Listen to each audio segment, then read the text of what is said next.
hapon sa ating lahat. At ako una magpapasalamat dahil kundi ako nagkakamali, 32 days na yung ating mga kapatid rito. Sila Onin, at yan ay pagsuporta ni Konsi Tatay Rani. Maraming salamat, Tatay Rani. At dun sa ibang sumusuporta. Ang lagi ko nakikita rito, yung mga green DRS natin. Tapos yung ating mga orange team, nandyan. Mabuhay kayo. Yung ating mga riders, mabuhay kayo mga kapatid. At yung ating masisipag na mga vloggers. Malalim itong pag-uusapan natin na gusto kong maintindihan nyo. Kahit hindi tayo marami rito, ma-share nyo sa lahat.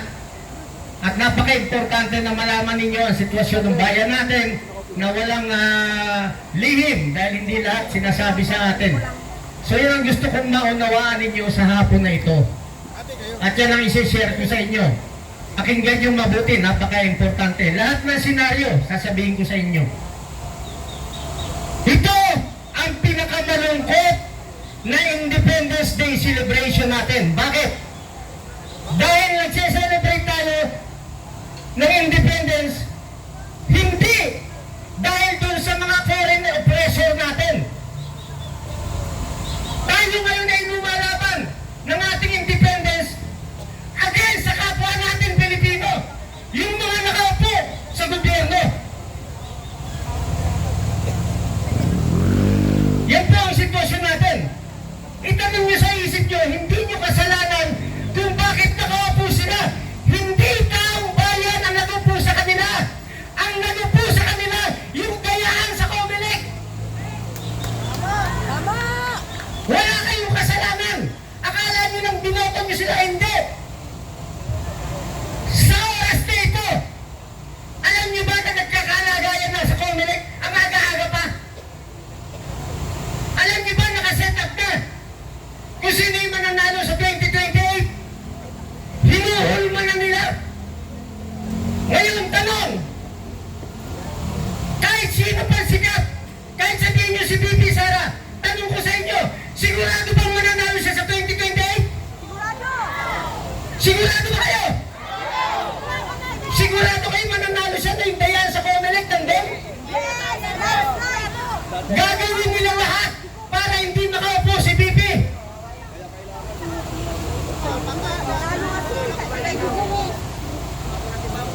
Ang dapat natin ayusin, doon muna.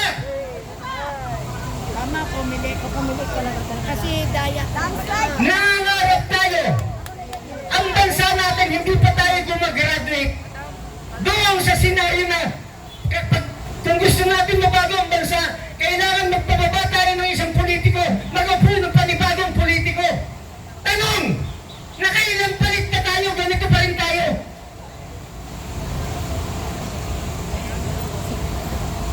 Sabihin ko sa inyo, inamin na ni Pipi, hindi na kayang baguhin ang bansa na siya lang. Tama! Sino ba ilalagay mo? Napatako na kami dito. Huwag kayong mabuhay sa fairy tale. Ang kailangan ilabas natin ang katotohanan at sisimulan natin sa araw na ito. Durog na ang pagkatao ni BBM. Kahit sinong Pilipino, kahit foreigner, alam ang korupsyon sa bansa natin. Hindi pwedeng magkakaroon ng malawak na korupsyon na hindi alam ng presidente. Tama! Bakit nananatili siyang nakatayo? Pakinggan niyo itong mabuti. Bakit nananatili siyang nakatayo? Dahil kontrolado nila ang pagsishape ng perception through social media and mainstream media. May mga handler sila, magagaling, foreigner. Anong trabaho ng foreigner? Nagbabato siya ng mga information doon sa mga aktor. Ito sabihin mo, ito sabihin mo, ito sabihin mo, ito sabihin mo. Consolidated yan, coordinated yan. Madali nilang patayin yung totoong narrative. Para kapag laging naririnig at nababasa ng tao bayan kahit mali yan, yung mali, inuulit-ulit nila. Naririnig nila sa artista, naririnig nila sa politiko, naririnig nila sa estudyante, naririnig nila sa ordinaryong tao, naririnig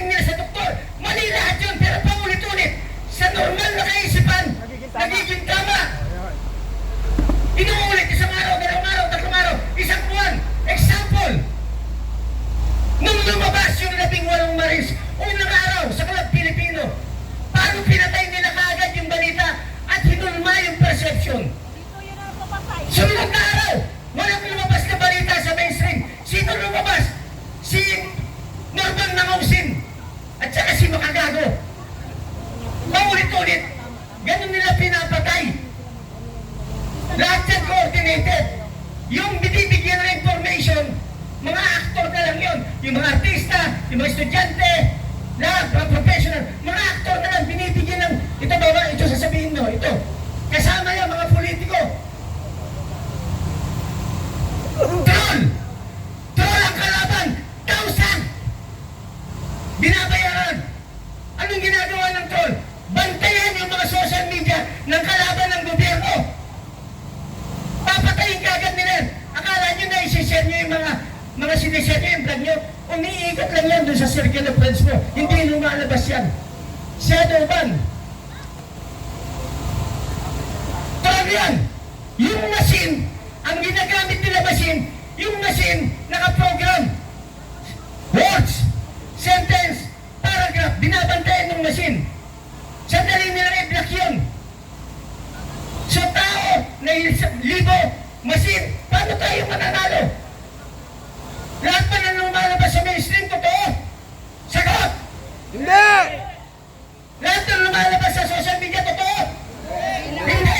Ang totoo kayo! Kayo nagtsatsaga rito araw-araw! Kayo ang totoong Pilipino! Woo! Bumalik namin, tama! Hindi mababago ang bansa natin pag hindi tayo nagsishare ng katotohanan. Dapat yung maintindihan, sumama kayo sa kalsada. Mas maganda pa nung wala tayong cellphone eh. Bakit? Pag sinabi mong, punta tayo doon, hala, ang dami kalat punta. Kasi walang balita, nasa kalsada lang balita. Bakit hindi tayo dumadami? Kasi lahat nakabantay sa cellphone. Ang mindset ng karamihan, kukunti pa lang sila. Pupunta ako nung pag marami na sila. Eh, 1 milyon kayo, ganun ang kaisipan. Lilipat sila. Paano tayo nadami? Hindi kailangan na sumigaw tayo na armed forces, mag-withdraw kayo ng support sa presidente. Armed forces, mag-withdraw kayo. Armed forces, hindi yun ang sigaw natin. Ang sigaw natin, huwag kayong mag-withdraw sa Pangulo. Huwag kayong lumaban sa gobyerno. Pero putang ina, supportahan niyo yung nagsasabi na totoo. Pilot na sunod. Ang bansa natin kritikal. Totoo naman eh.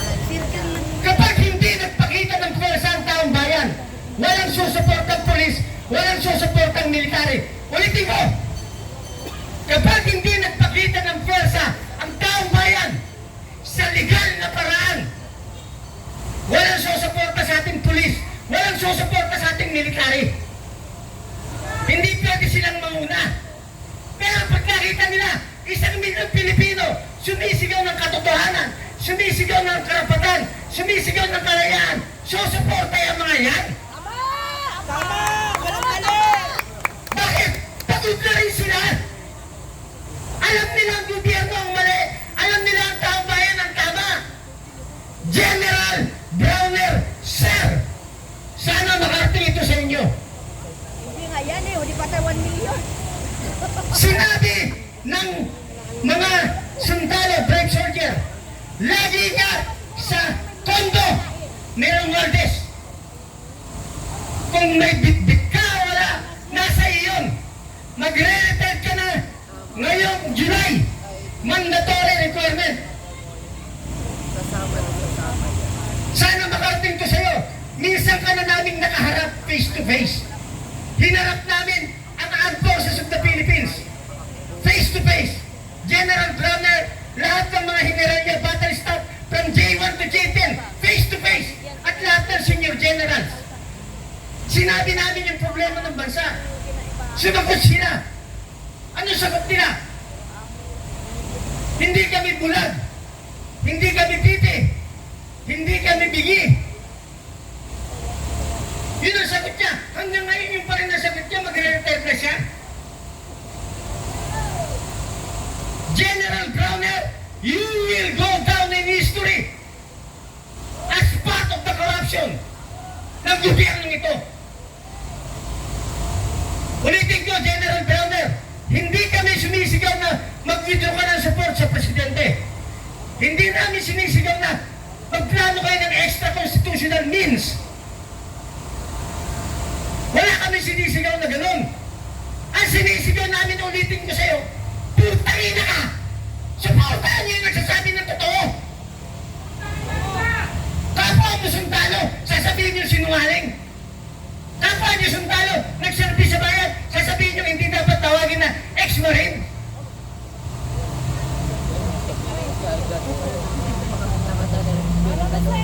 Yung mga kapatid natin pulis, minsan may friction tayo, defense. Pero normal yan. Gumaganap sila sa tungkulin natin. Tayo sinisigaw natin yung gusto natin sa damdamin natin. Nautusan lang yan mga yan. Ang pinakadelikado, i-share nyo, pakinggan nyo.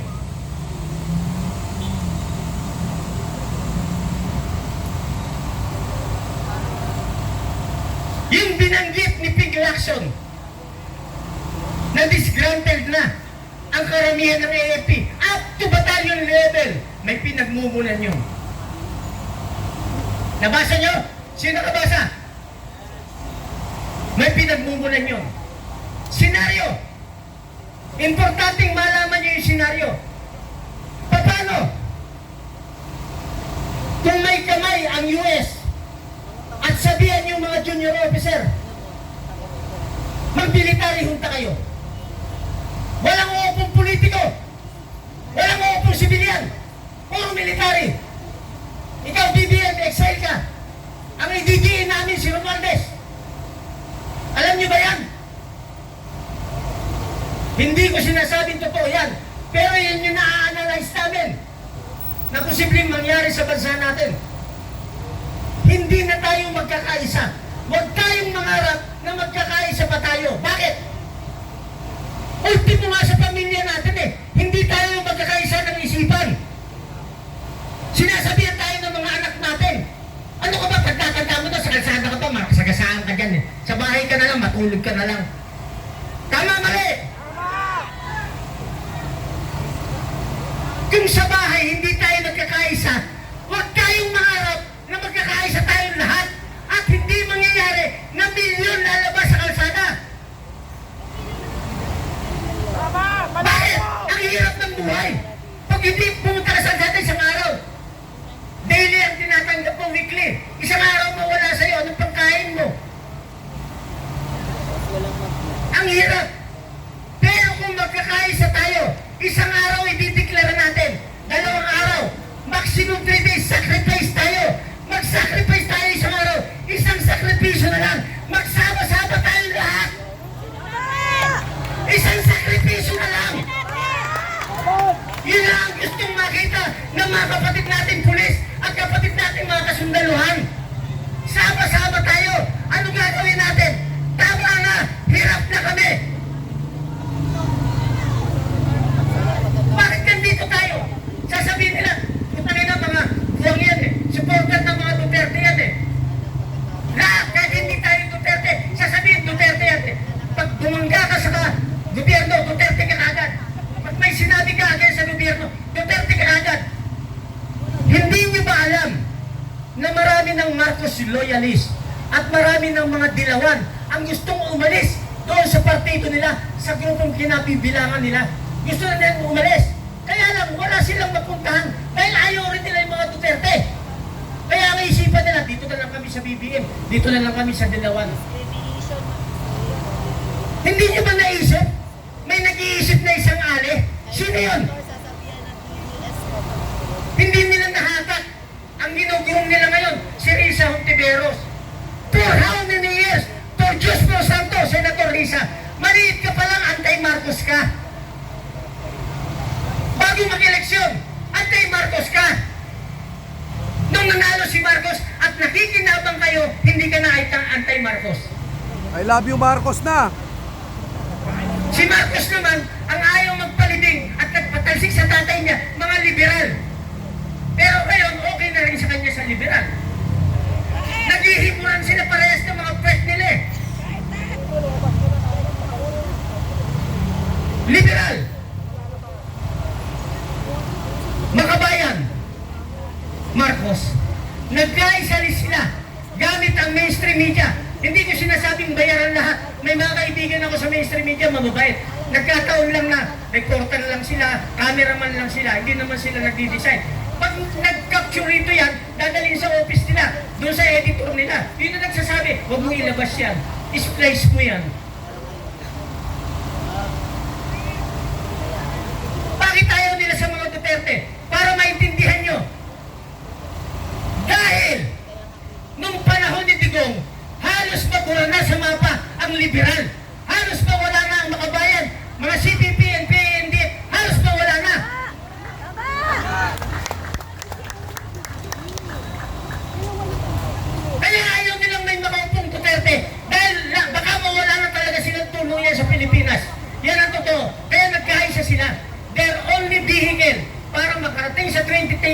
state election is Marcos. Kaya nakisakay sila ron.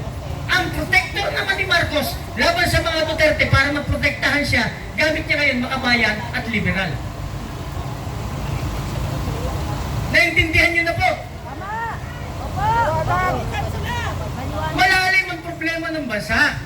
Huwag kayong matakot kasi wala naman tayong sinisigaw na revolusyon, wala naman sedition. Although yung iba na, nagtataka nga tayo sa gobyerno ito eh. Pag nagsalita ka ng totoo, ikaw kakasuhan. Putangin na yung mga nagsisinungaling nagnakaw, walang nakasuhan hanggang ngayon. Tayo nagmamarcha dyan. Mapayapa, nagmamarcha. Wala mo tayong sinisigaw na anti-government. Nagmarcha, makabayan, ang laki-laki. CPP, NDA, ando pa yung banner nila. Kung hindi nila na-aresto. Harapan na. Bago ako magtapos, mga kapatid, ulitin ko. Minsan lang tayo mabubuhay sa mundong ito. Minsan lang kayong mainstream media, minsan lang kayong mabubuhay. Kayong social media vlogger, minsan lang kayong mabubuhay. Mga senador, mamamatay rin kayong lahat. Mga congressman, mamamatay kayo. Presidente, vice president, lahat tayo mamamatay. Walang mananatiling nakatayong ito. Habang may hininga pa tayo, habang may pagkakataon pa, habang nagsasama-sama tayo, habang palakas pa tayo, mag-set tayo ng date, 3 araw lang. Yayain nyo, pati mga kaaway nyo. Awayin nyo mga kapitbahay nyo, awayin nyo. Batuhin nyo yung bahay. Lahat ng kapitbahay, batuhin ang bahay. Puntakin nyo, suntukan tayo sa Senado. Doon kayo pumunta. O, dinadami tayo. 3 araw lang. Yayain nyo kahit kaaway nyo. Tapusin na natin ito. Kayo ang mag-set, hindi kami. Kayo ang mag-usap kung kailan. Pag hindi natin ito tinapos, ang bansa natin mapupunta sa kamay ng foreigner at gagamitin tayong proxy war sa napipitong gera ng US at saka China. Magiging Ukraine tayo. Yung nagsasabi dyan ng mga sundalo, lalaban tayo! Sabi ng mga sundalo si Brownard, we are a high experience military. Punta rin na, ba't di ako naniniwala? Lalabanan mo yung China. Eh punta yung mga rebelde sa bundok, di nyo matapos eh. China pa. Browner, support! Browner, support! Sa mga kapatid natin pulis, pasensya na kayo, minsan nagkakaroon ng friksyon. Ginagampanan nyo trabaho nyo, yung galit ng taong bayan, nakikimkim. Gustong pakawalan. Nagagalit ang taong bayan, pagka mas kinakampihan nyo, yung makabayan, yung liberal, yung Marcos, kesa sa mga nagsasabi ng totoo. Sinong di magagalit doon? May malita!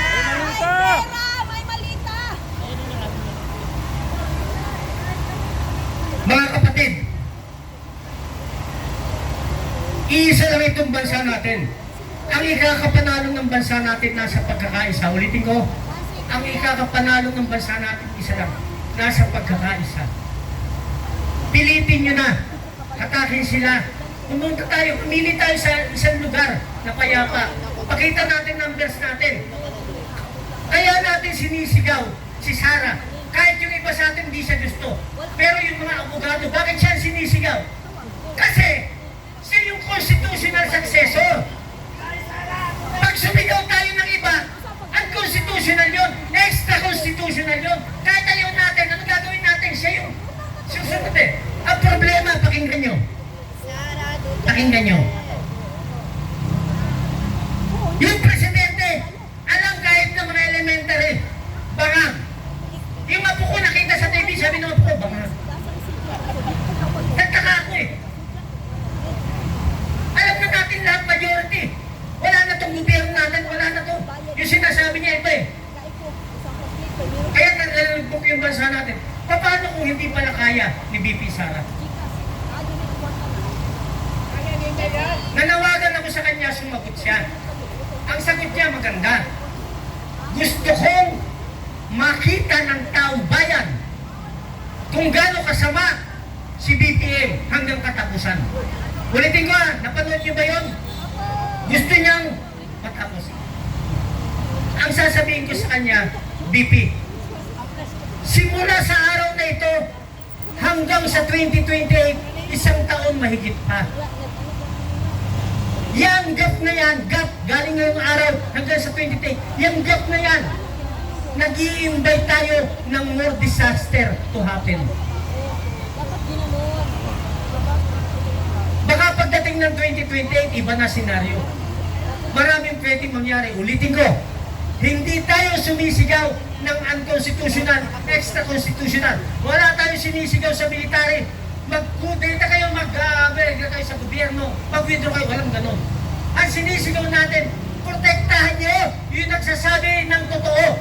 Bakit yung ginigipit na pumasok dyan? Yung 18 brave soldier, yung 7 na Marines na additional, yung 4 na Coast Guard na active na papasok dyan. Kaya sila nag-lockdown dahil ayaw nila mag-hearing eh. Baka makulong din sila. Eh sa atin yan eh. Building natin yan. Kahit pumasok tayo dyan, legal yun. Ulitin ko, kahit pumasok tayo dyan, legal yun. Atin yan. Tayo na pabayad yan! Tayo na pabayad! Pera ng taong bayan, pinababayad. Kaya hindi hikayat ko, milyon rito, kahit hindi milyon, 100,000. Babantayan natin ito. Sasabihin natin kay Cayetano, bago ka bumaliktad, Cayetano, mag-hearing ka, tapusin mo. Lahat ng Marines papatawag. Tapusin nyo, marathon hearing. 3 araw, 5 araw, tapusin nyo. Dito kami taong bayan. Hindi namin papapasukin ng NBI. Hindi namin papapasukin ng pulis. Kahit magkamatayan. Tapusin nyo yung hearing. Mag-iirig dito sa labas! Sa labas sa iirig! Magdasal tayo mga kapatid. Huwag sa labas! Ulitin ko, minsan lang tayo mabubuhay sa mundong ito. At never na ito mauulit pang muli. Kaya natin ito ginagawa para sa mga anak at apo ng ating mga kapulisan. Para sa mga anak at apo ng ating kasundaluhan. Para sa mga anak at apo ng mga demonyong politiko. Kaya natin ito ginagawa. Hindi lang para sa atin. 3 araw ang hinihiling ko, mga kapatid. Mag-uusap-usap tayo. Tapusin natin ang laban. Magandang hapon sa lahat.